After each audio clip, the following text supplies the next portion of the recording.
6 महीने सरकार को मौका देते हैं, उसके बाद बिहार बदलने की जरूरत होगी। और आप बोले थे कि आश्रम में रहने बिल्कुल 6 महीने मैंने कहा था 20 नवंबर को, जैसा कि आपको याद होगा, शपथ ग्रहण इस सरकार का, नई सरकार का 20 नवंबर को हुआ था। और उस समय हम लोगों ने जनसुराज की ओर से ये कहा था कि 6 महीने हम लोग इस बार सरकार को समय देंगे कि जिस बदलाव की आशा अपेक्षा बिहार की जनता रखती है वो बदलाव हो। अगर नहीं होगा तो बिहार की जनता की आवाज़ बनकर उनके साथ जनसुराज के लोग खड़े होंगे। आज 20 तारीख है, 20 तारीख मतलब 6 महीने हो गए। तो मैं कल रात में ही अपना जो मेरा निवास स्थान था उसको छोड़कर पटना IIT के बगल में जो जनसुराज का नया बिहार नवनिर्माण आश्रम बना है, मैं वहाँ पर शिफ्ट कर गया हूँ। अब जब तक बिहार में बदलाव न हो, अगला चुनाव न हो, जनसुराज की व्यवस्था न बन जाए, तब तक वहीं पर रहेंगे। वहीं से जनसुराज का संचालन, जनसुराज के कार्यक्रमों का संचालन होगा। और जहाँ तक सरकार की बात है तो ये तो बिल्कुल स्पष्ट है कि सिर्फ नेताओं का चेहरा बदला है, बाकी बिहार की समस्याएं जहां थी वहीं पर बनी हुई हैं।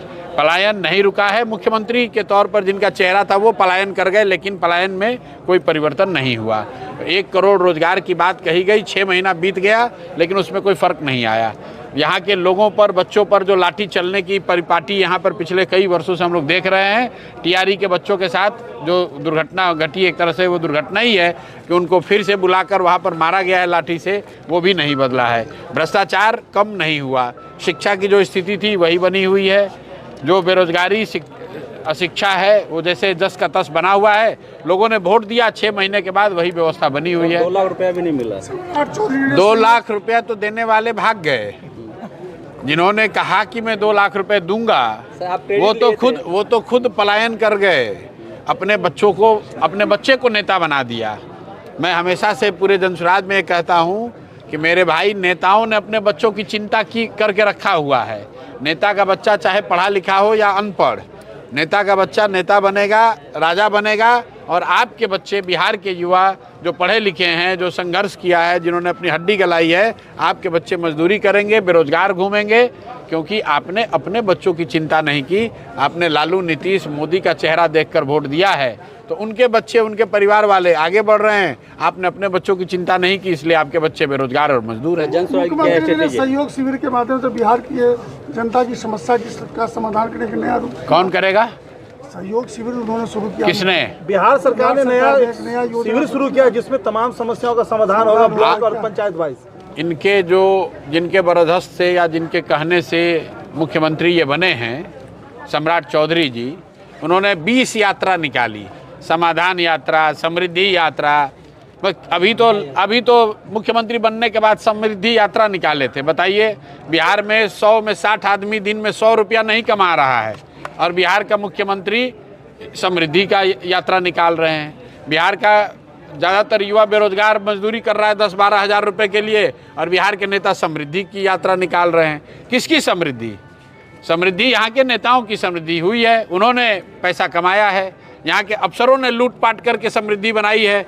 बिहार के अफसर इतना पैसे समृद्ध हो गए हैं कि आपके हमारे बच्चों का जो पैसा लूटा है इन लोगों ने, आपको मैं बता रहा हूँ कैमरे पर, बिहार के बड़े अफसर पटना, दिल्ली में घर जमीन नहीं खरीद रहे हैं, ऑस्ट्रेलिया में, इंग्लैंड में प्रॉपर्टी हासिल कर रहे हैं। तो समृद्धि तो यहाँ के नेताओं का हुआ है, समृद्धि शराब बालू माफिया का हुआ है, समृद्धि बिहार के अफसरों का हुआ है। बिहार के सामान्य लोगों की तो कोई समृद्धि हुई नहीं है।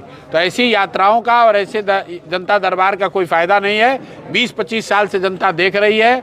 बिहार आज से 20 साल पहले भी देश का सबसे गरीब और पिछड़ा राज्य था, और आज भी देश का सबसे गरीब और पिछड़ा राज्य ही है।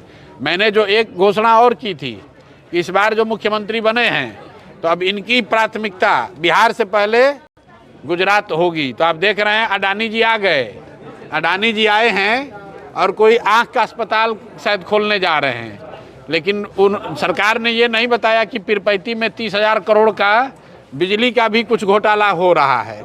उसमें भी उन्हीं का नाम RK सिंह जी, जो यहाँ के पहले भाजपा के ही बड़े नेता हैं, उन्होंने आरोप लगाया है कि 30,000 करोड़ से ज़्यादा का उसमें घोटाला हुआ है। तो आँख का अस्पताल खोलने का आश्वासन देके या भ्रम फैला के आपके और हमारे आंख में धूल झोंका जा रहा है। बिहार के लोगों का 30-35 हज़ार करोड़ रुपए का नुकसान किया जा रहा है, उसकी चर्चा कोई नहीं कर रहा है।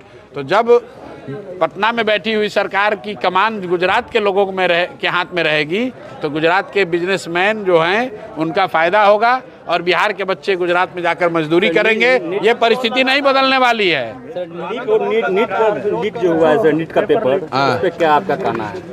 हमने पहले भी कहा है कि खबर ये नहीं है कि पेपर लीक हुआ है, खबर तब बनती है जबकि कोई परीक्षा हो जाए जिसमें कि पेपर लीक नहीं हुआ है। नीट की परीक्षा के बाद बिहार सरकार में 2 और परीक्षाओं का पेपर लीक हो गया। तो जो लोग शिक्षा मंत्री हैं उनका कैरेक्टर देख लीजिए, चरित्र देख लीजिए, जो अभी शिक्षा मंत्री बने हैं। इससे पहले जो शिक्षा मंत्री थे उन्हीं के साथ जो नीट का जो उससे पहले जो पेपर लीक हुआ था, पेपर लीक करने वाला आदमी उन्हीं के साथ उसका फोटो आ रहा है। तो जो चोरी करने वाले लोग हैं उन्हीं के हाथ में जनता ने तिजोरी का चाबी दिया है, तो चोरी तो होगी ही। और पेपर लीक नहीं रुकेगा, मैं आपको ये भी बता देता हूँ, पेपर लीक नहीं रुकेगा। बिहार में भ्रष्टाचार कम नहीं होगा, चाहे जो सरकार दावा कर ले। यहाँ के बच्चों को रोजगार नहीं मिल सकता है और यहाँ के लोगों को 1 करोड़ से ज़्यादा लोगों को जाकर गुजरात, तमिलनाडु, दिल्ली में पलायन करना पड़ेगा, मजदूरी करनी पड़ेगी। ऐसा इसलिए क्योंकि बिहार के लोगों ने अपने बच्चों के पढ़ाई के लिए वोट नहीं किया, बिहार के लोगों ने अपने बच्चों के रोजगार के लिए वोट नहीं किया। आपने 10,000 रुपया में अपना वोट बेचा है, तो जब 10,000 रुपया में वोट बेचिएगा तो पेट्रोल डीजल पे 10 रुपया लीटर ज़्यादा देना पड़ेगा। अभी खेती किसानी का समय आ रहा है, आप देखिएगा कि खाद के लिए इस बार कितना हाहाकार मचता है। किसानों को पहले भी यूरिया ब्लैक में मिलता था, इस बार तो ब्लैक में भी नहीं मिलने वाला है, इतनी परेशानी होगी। लेकिन फिर जब चुनाव आएगा 10,000 रुपये के लालच में जाति धर्म में बंटकर हिंदू मुसलमान बनकर अरबा उसना का भाषण सुनिएगा और जाके वोट दे दीजिएगा, तो स्थिति सुधार कैसे होगा आप बताइए। सर, नेताओं की जो अंतिम नेताओं की जो फैसिलिटी के बारे में है, आपका जनस्वराज का क्या स्ट्रेटेजी है? नेताओं को जो फैसिलिटी मिलता है, जो पेंशन मिलता है, जनस्वराज का क्या स्ट्रेटेजी? भैया पेंशन की चिंता बाद में कीजिएगा, नेताजी लोग को जो सुरक्षा मिला हुआ है, खाली सुरक्षा का खर्च आप जोड़ लीजिए। अकेले जो मैं आपको बता रहा हूँ मेरे भाई, अभी यहाँ के जो मुख्यमंत्री हैं, आपने शायद खबर पर ध्यान नहीं दिया, बिहार जो देश का सबसे गरीब राज्य है, मुझे लगता है कि बिहार के जो मुख्यमंत्री का बंगला है वो पूरे देश का सबसे बड़ा बंगला है। वो पहले से ही बड़ा था, उसमें एक और बंगले को देश रत्न मार्ग में जो एक और बंगला था डिप्टी सीएम का, उसको भी मर्ज कर दिया। बताइए, एक आदमी को रहने के लिए 25 एकड़ ज़मीन भी कम पड़ रही है।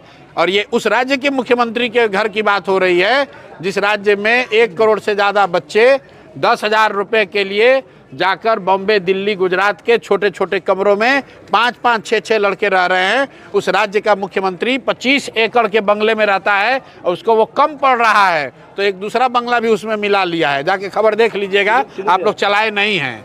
एक अने मार्ग जो पहले से 20 एकड़ से ज़्यादा का बंगला था मुख्यमंत्री का, उसमें देश रत्न मार्ग को भी मिला दिया गया उस बंगले को, क्योंकि उनको और बड़ा बंगला चाहिए। तो मेरे भाई, जाति धर्म पर वोट दोगे, पेंशन से क्या होगा? उस बंगले के गार्डन का जो रख रखाव का खर्चा है उसी में सारा पेंशन पूरा हो जाएगा।